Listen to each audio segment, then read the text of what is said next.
Hello, guys. Welcome to this week's episode of Wealth Lab, the professional series with Scott Jackson and Phil Sproul. Phil, how are we doing today? Yeah, well, thanks, mate. Very well. How about yourself? I am well. So, guys, on this episode, we're going to be talking about fake term deposits, mindful spending, funding in retirement, the flip side of when you've actually got too much money, what do we do? And how an advisor can help you through that process. And finally, we put together a blog on our website written by one of our wonderful client services officers, Mr. Kevin, on how to communicate with your advisor as a client already. So once you're already working with your advisor, we've got some tips on how to best communicate with them to avoid any confusions and backwards and forwards. So Phil, let's get going. Let's kick it off with funding in retirement.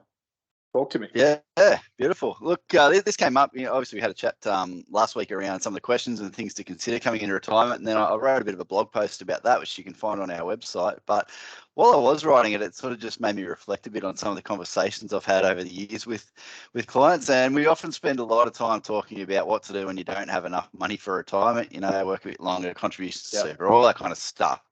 But I've equally had clients that have got plenty of money, but are too scared to spend any of it. So I want to talk a little bit about, where an advisor can help in that sort of space. So obviously there's all the financial stuff, structuring it where to hold stuff, all that kind of gear, but actually helping you understand what you can spend confidently in your retirement without having to worry about running out of money. Well, why don't you ask this question for me, Phil? How much is too much, or how much is enough? Maybe that's a bit because I'm going to cut you off. The ASFA standards, which is like the Australian Superannuation, what's it stand for? Australian Superannuation Funds. Funding something. Yeah. Anyway, the summary is it's not enough money because they say a couple can live a comfortable life on an income of 40 or 48,000 or 50 something thousand, and I completely disagree. So I think you need to have a higher level of income than that.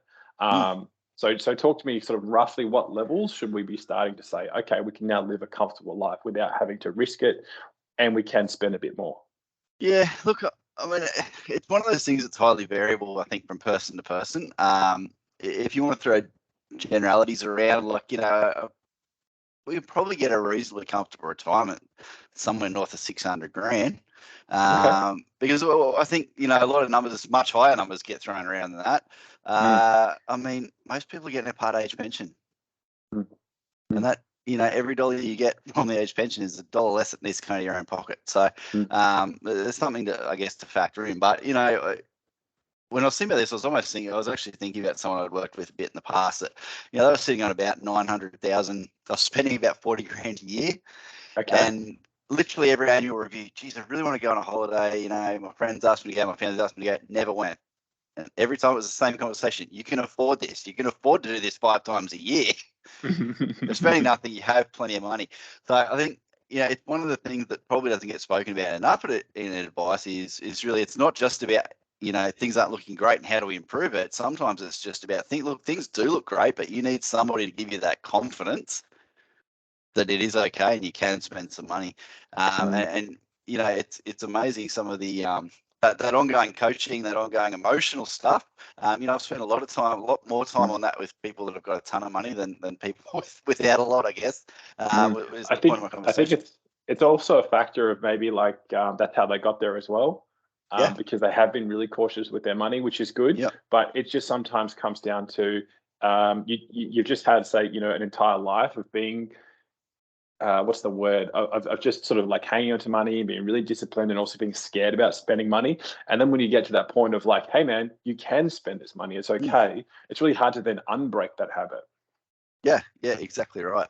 And I think people worry that I don't know how long I'm going to live. I don't know how long this money needs to last.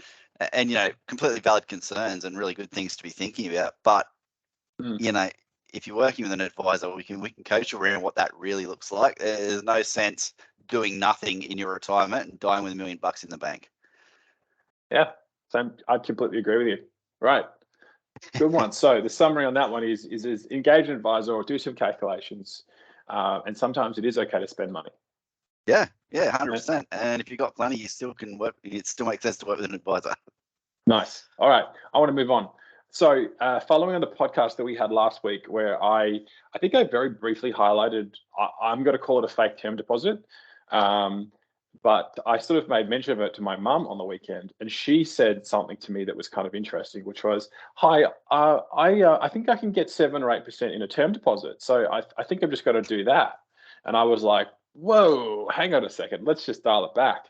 And it was the same thing that we actually found last week. So, look, I'm sure we're all aware of it, but I'll just highlight it again. The way that keyword searches work is that if you open a Google account and you want to run ads, you can run ads next to a certain keyword. So if that keyword is, say, for example, best term deposit Australia, or highest term deposit, or I don't know, give me something else, or like top rated term deposit, Melbourne or Sydney or Queensland, whatever it is, right? So those are pretty aggressively searched for terms.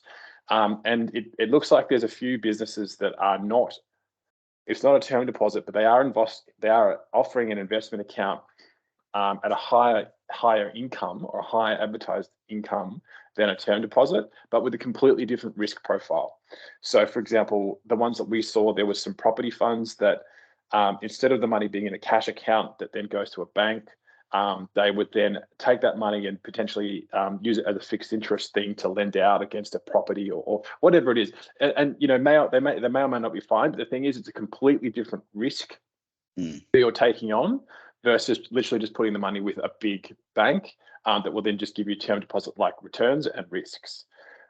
So I had to have that conversation of, Mum, if you're getting like double the cash rate at the moment, there's something a bit more in it. There's a lot more risk that you need to be. Yeah, correct. Yeah. So I think that would be like one takeaway from this is like, call your parents and just explain to them how Google works when it comes to advertising best interest rates, top interest rates. And the same thing happens for super funds as well. Like if you're doing like, you know, best super fund, you get a lot of self-managed super fund businesses advertising because there's a lot of business in it for them to try and funnel your eyeballs into their products. Yeah, so 100%. A word of warning: talk to your parents. Just be mindful of that one. They thought you're really boring. If it looks too good to be true, it probably is. But yeah, correct. All right, moving forward. So we're pumping through this, guys. We want to try and get these shortcasts to be quite sort of nippy. So we want to just get it under 15 minutes. So Phil, next topic. Yeah, beautiful. Look, Kevin wrote a great blog post earlier in the week, just around how to communicate with your advisor. Let's do a quick screen share. So for those that are watching this, we're just going to do a quick screen share.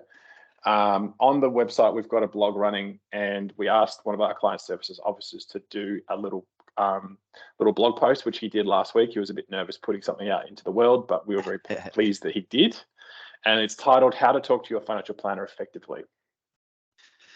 I actually thought it was great, and it was nice to even just sit there, and it was nice to see it written from someone other than the advisor's perspective, but then also sit there and just reflect on it and how we do work with people. And a lot of this probably dovetails in some of the stuff we spoke about last week around retirement planning, speaking to your advisor, goal setting, all that sort of gear. Couple of ones I just really wanted to call out, you know, being honest and transparent, talking openly about your goals, your hopes, your dreams, all that stuff that kind of sounds a bit glib when you say it on a podcast, but you know, that's the meaningful conversations that we're having, and that's the stuff that you care about when you're meeting with an advisor.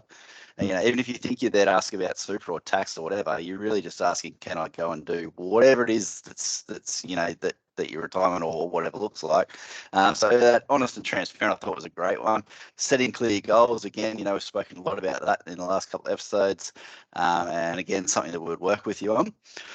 This one I thought was super important, though, was asking questions. I often feel like sometimes I need to prompt people a bit further to ask questions, and that sometimes, you know, people, and it's a completely natural human thing that you worry about looking stupid.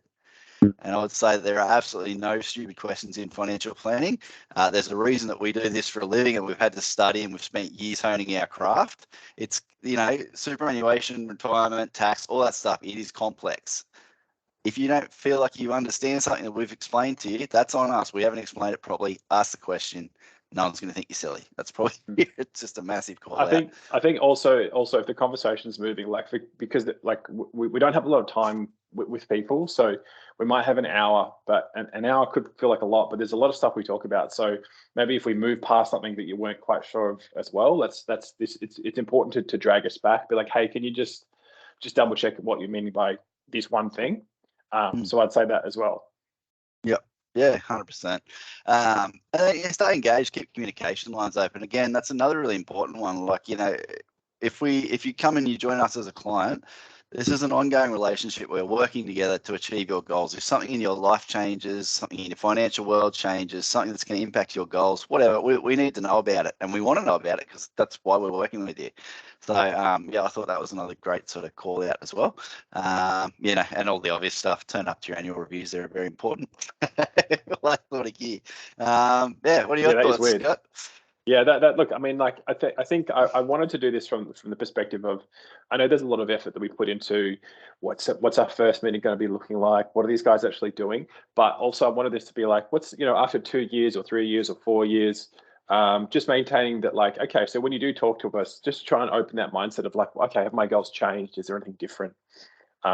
Instead of just be like, no, it's all good, nothing changed, we're still just moving forwards. That purpose of the annual review of talking to us is really to say, have there been any goals changed, and do we need to change anything? Because this is our opportunity. Because if you don't say anything, we're not going to know.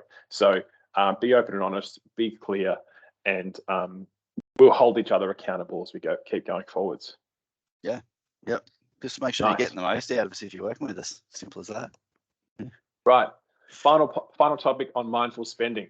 I'm going to just kick this one off here because I think it's a really interesting one around detaching how we spend our money versus how we actually like things that make us happy.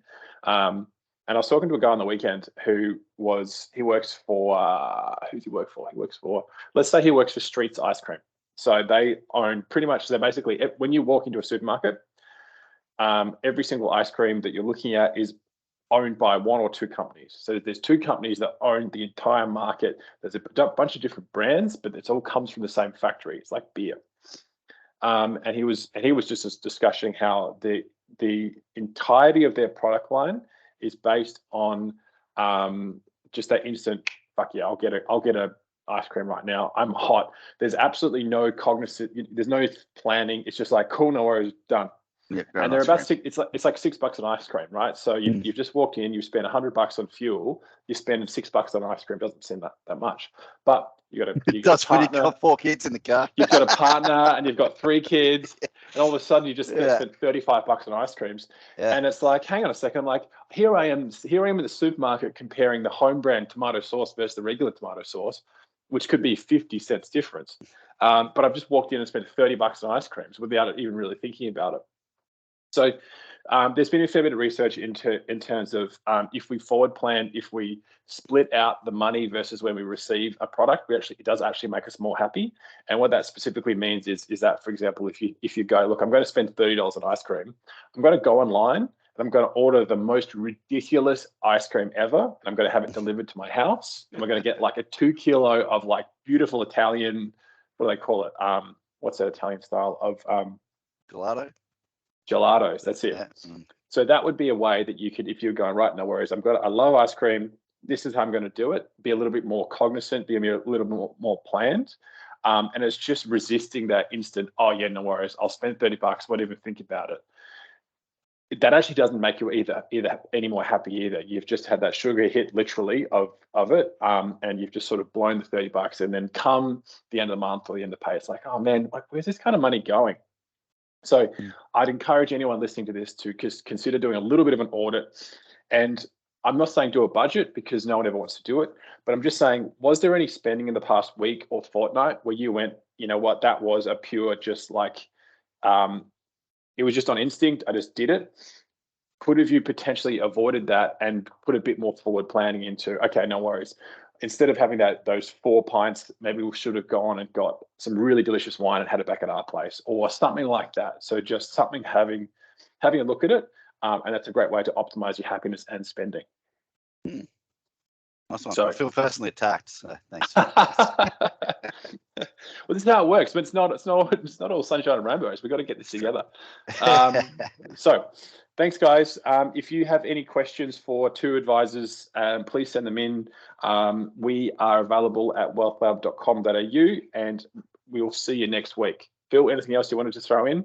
No, that's good, mate. Have a good day and good week. All right. Thanks, guys. Speak soon. Bye.